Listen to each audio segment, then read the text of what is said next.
Bueno, ok, qué pena con ustedes el haber cometido el error que se cometió ahorita, pero estos temas de la tecnología apenas nos estamos adaptando por esta emergencia del coronavirus. Quiero que me comenten si ya están viendo la pantalla, por favor. Sí, señor. Ok, continuamos entonces.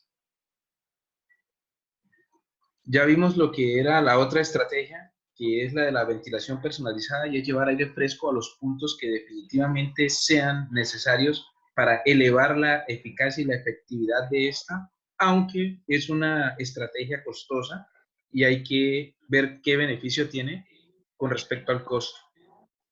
Seguimos con la ventilación y las estrategias. Nosotros también en el sistema de ventilación podemos utilizar un filtro EPA para el aire que estamos inyectando y ese filtro EPA lo podemos combinar con un filtro tradicional, un prefiltro, podemos utilizarle tecnología de luz ultravioleta y después tener un filtro, con lo cual tendremos un aire muy, muy fresco, muy limpio, ¿de acuerdo? Con esto disminuimos la probabilidad de que lleguen aerosoles del exterior que nos ayuden a propagar las enfermedades infecciosas.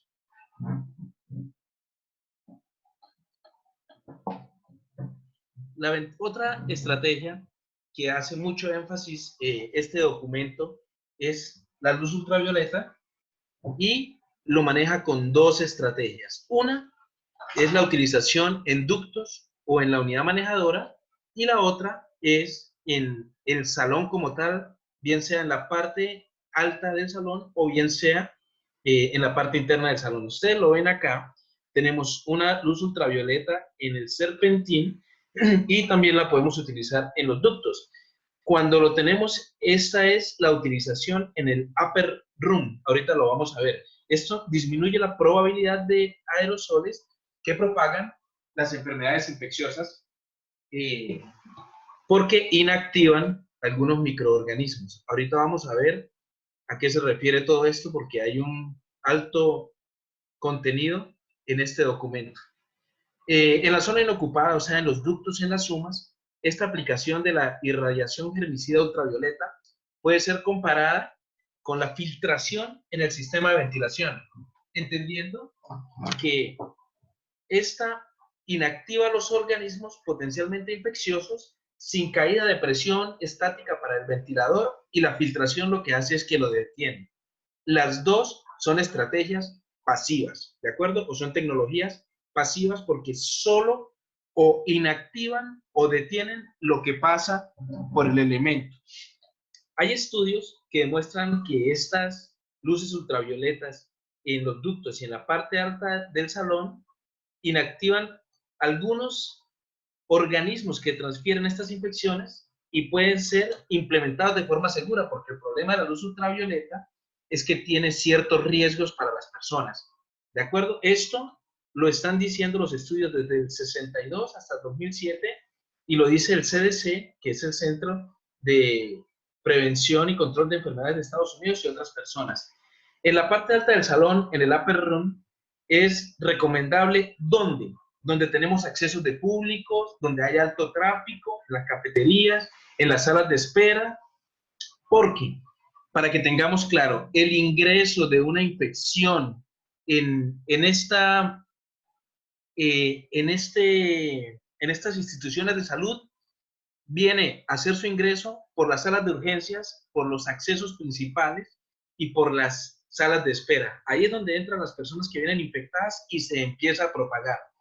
Miren, esa estrategia de utilizar lámparas ultravioleta en la parte alta del salón es muy buena cuando tenemos menos de 6 cambios por hora de ventilación. Si la ventilación es más alta que los 6 cambios por hora, ya la efectividad de esta técnica disminuye.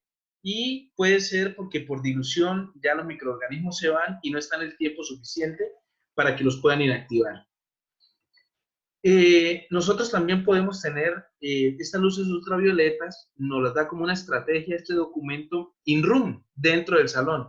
Y esto se utiliza cuando en una sala, en un cuarto, se desocupa de una persona infectada, entonces cuando está vacío ese cuarto se ingresan estas luces, se ponen en un nivel de irradiación muy alto por un determinado tiempo y esto pues sanitiza todas las superficies, el aire mientras las luces estén ahí. Se hace antes de ocupar de nuevo la sala para que quede totalmente libre de elementos patógenos. Hay un estudio que pues me pareció muy interesante y lo traje aquí a colación y quien lo quiera se lo puedo enviar completo, donde habla de la inactivación de virus por la luz ultravioleta. Realmente la efectividad se impacta con el nivel de radiación, o sea, ¿cuál es el problema de esto? Que a veces la gente cree que con salir al mercado a comprar una luz ultravioleta que venden en la esquina y montarla en una máquina está listo el tema. No, hay que tener mucho cuidado, hay que hacer mucha ingeniería con el fabricante para saber si lo que nosotros requerimos es lo que realmente ellos nos están entregando. Porque miren, la efectividad varía con la radiación que genere, con la duración de la misma, con la configuración del salón, increíble, ¿no? Con la ubicación de la lámpara, con el patrón de flujo, con la edad de la lámpara, porque ya en un cierto tiempo estas lámparas no entregan la misma cantidad de radiación y con la humedad relativa. Ahorita vamos a ver por qué. El estudio consistió en pasar una cantidad de virus RNA, como lo es el COVID-19, o los DNA que ya influencian en el ADN, como el VIH, por una dosis de radiación UV. Se pone un tiempo determinado que para el estudio fue alrededor de 50-60 segundos y luego se deja que todos esos virus lleguen a un ambiente con humedad relativa controlado para evaluar cuál fue la inactivación que tuvieron. Y miren lo que nos encontramos. El COVID-19 es un virus RNA que es mononucleico o de una sola cadena, monocatenario. Y para ese tipo de virus tenemos que el 90% de inactivación se consiguió en los virus monocatenarios, que es el ssRNA, con 339 a 423 microvatios segundos por cada centímetro cuadrado. Esto fue la potencia en la unidad de tiempo que ellos utilizaron. Los doble catenarios con RNA aumentan la capacidad y si es con DNA, el monocatenario necesita más y si es RNA, pero también bicatenario, necesita muchísimo más. Entonces, se prueban los 4 virus y se detecta que si queremos el 99% de inactivación de estos virus, se debe aplicar el doble de la dosis de V que se aplicó para el 90% de inactivación. Entonces, estos temas son bien complicados. Las pruebas se realizaron con dos humedades relativas del 85% y del 55%. En el 85% los virus se inactivaron, pero fue más alto que la inactivación que se tuvo para el 55% de humedad relativa. Entonces, en conclusión, es lo que está aquí. La efectividad de estos rayos UV es muy fuerte dependiendo del tipo de virus en su parte ácida nucleica, si es RNA o si es DNA. Y para inactivar el 90%, nosotros necesitamos el doble de energía en los RNA, en los DNA con respecto al RNA. O sea, en resumidas cuentas, podríamos decir que el coronavirus se puede atacar con estos rayos UV. Obviamente no es comprobado, estamos sacando aquí unas conjeturas por el tipo de virus que estamos manejando, porque Ashley no menciona nada de eso. Tenemos otras estrategias que son la temperatura y humedad relativa. Los sistemas HVAC pues manejan control de temperatura y humedad relativa, aunque nosotros generalmente lo que colocamos es un termostato y con humedad relativa no hacemos nada. Pero si nosotros lo podemos controlar, podríamos reducir la transmisión de ciertos microorganismos transportados de manera aérea. Miren, este cuadrito es muy interesante y aparece aquí en este artículo de la protección ambiental, donde vemos que las bacterias con una humedad relativa entre el 30 y el 60% no tienen cómo vivir, no se propagan. Los virus en una humedad relativa del 55 al 70% tampoco tienen cómo vivir, o sea, no aparecen. Por eso es que es muy importante en las salas de cuidados intensivos, aisladas de infectados, manejar y controlar esta humedad relativa, al igual que en las salas de cirugía. En 2011,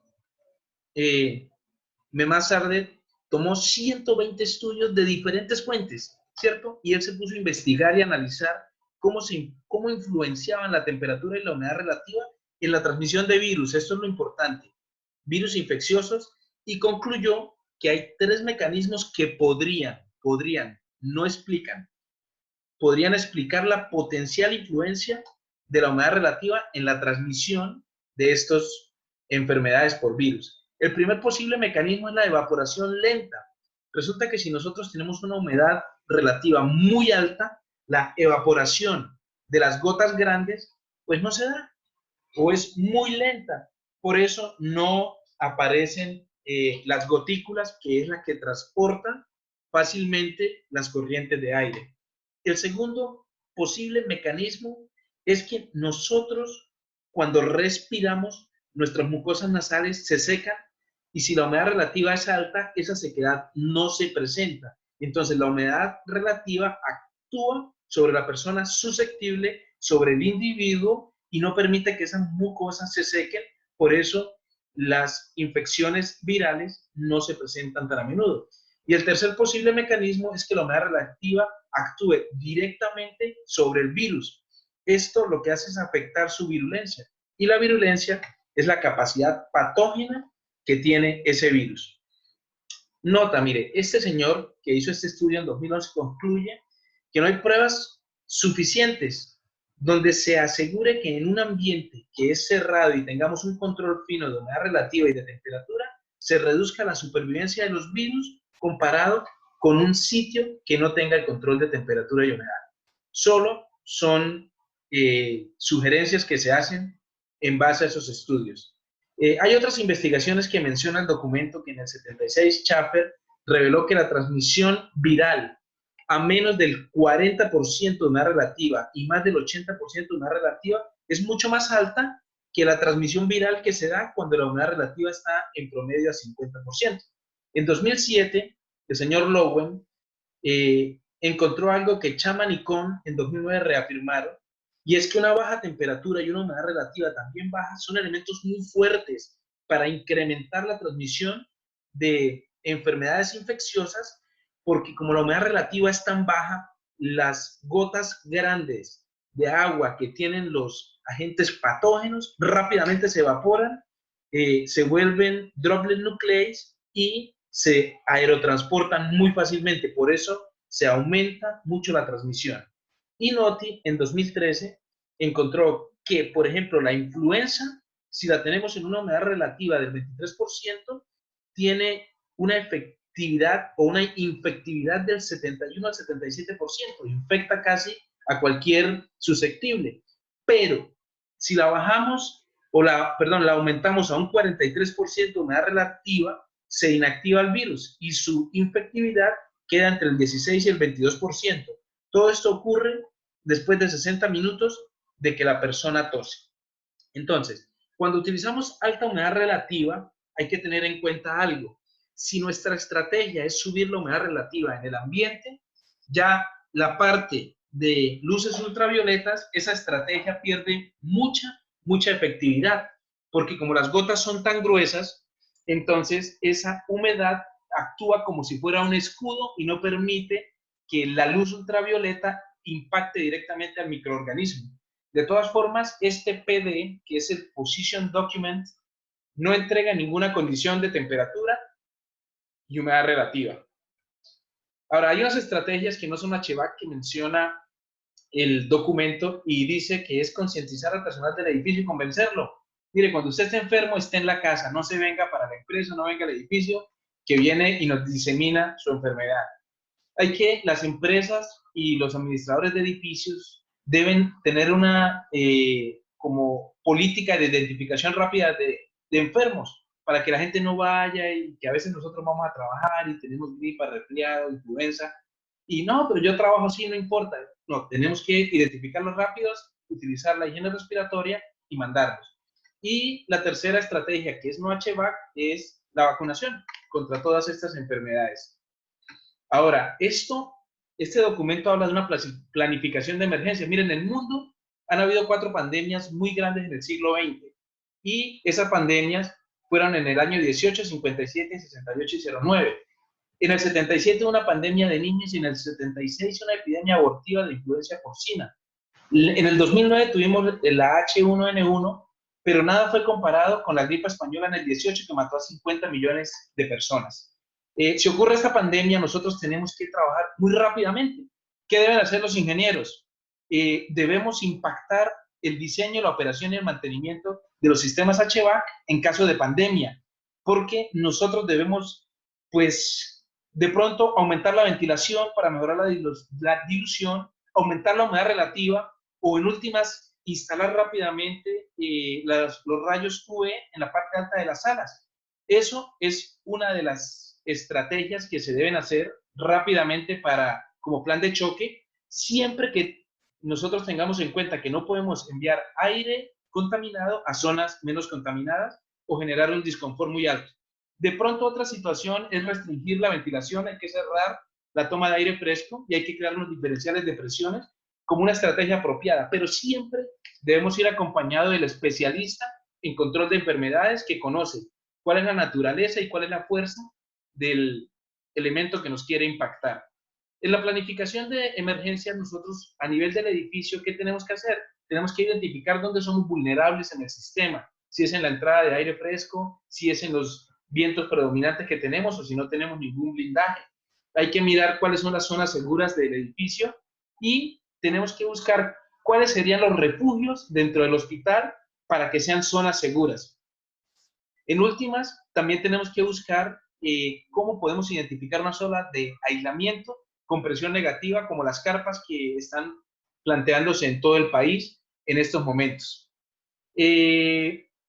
Para reducir la transmisión de estas enfermedades, ¿qué recomienda ARREI?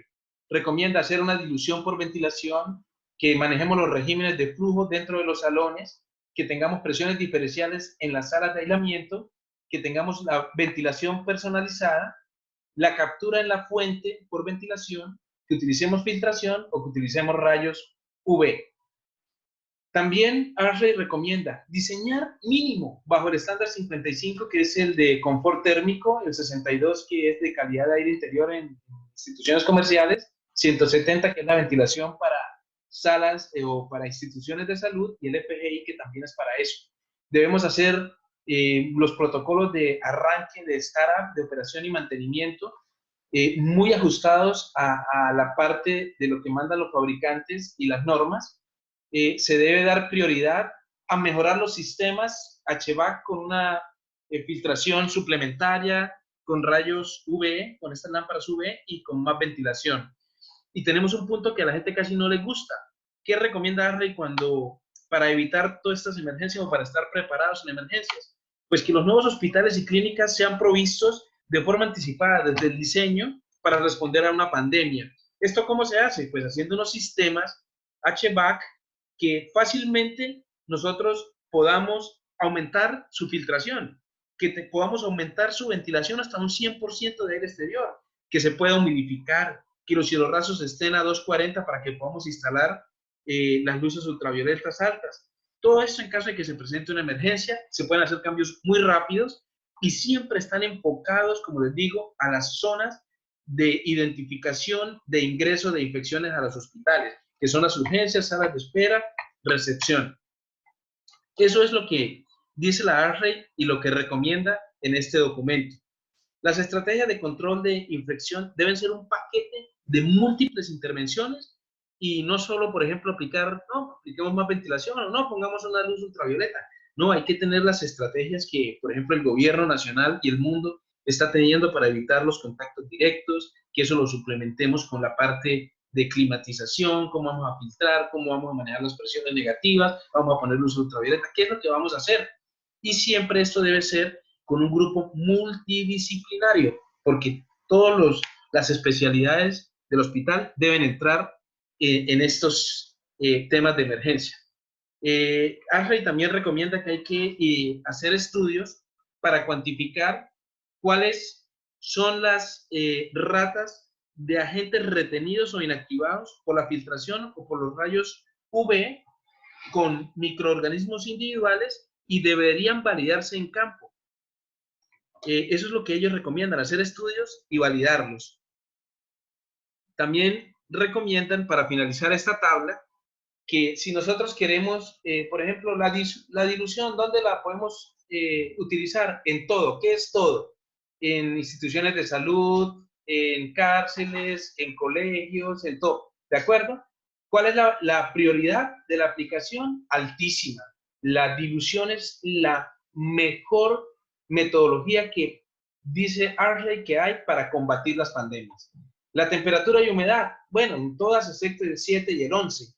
Es media la aplicación y la prioridad del estudio pues es alta. Entonces hay que estudiar muy bien si estamos haciendo las cosas de forma adecuada con eso. Esta es la última tabla que tiene este documento. Entonces, quien quiera el documento me puede escribir y también con el mayor de los gustos yo se lo puedo enviar. No sé si tengan algún tipo de preguntas. A ver. En parte del Facebook de Acaire está esta presentación. No, en el Facebook de Acaire no, esto no es una presentación de Acaire, esta es una presentación personal. Está en el Facebook de Ingenin. Ustedes lo pueden buscar como Ingenin en Facebook y ahí van a quedar las dos presentaciones. ¿Qué riesgo hay de crecimiento de hongo en los espacios donde se manejan estrategias de alta humedad relativa? Claro, ya ustedes vieron el cuadro, yo les voy a pasar esta presentación también a quien la quiera, y ahí los hongos tienen un porcentaje de humedad relativa donde se distribuyen mejor. No tengo audio de la conferencia, wow, no escucho lo que están diciendo, ahí sí, wow. Pica en renunciar a audio, porque no, el audio está aquí. Listo. ¿Tienen algún tipo de pregunta? Tenemos 3 minutos.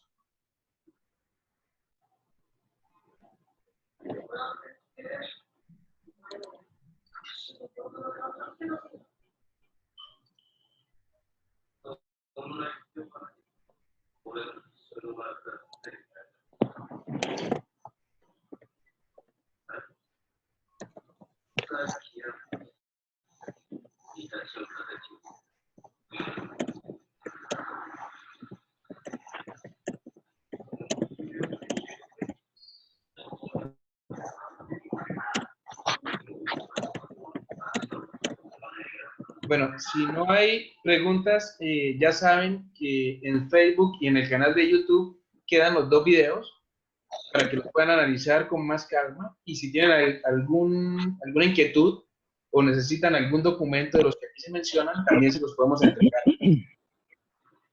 Muchísimas gracias a todos por asistir. Ingeniero, muchas gracias por compartir su conocimiento.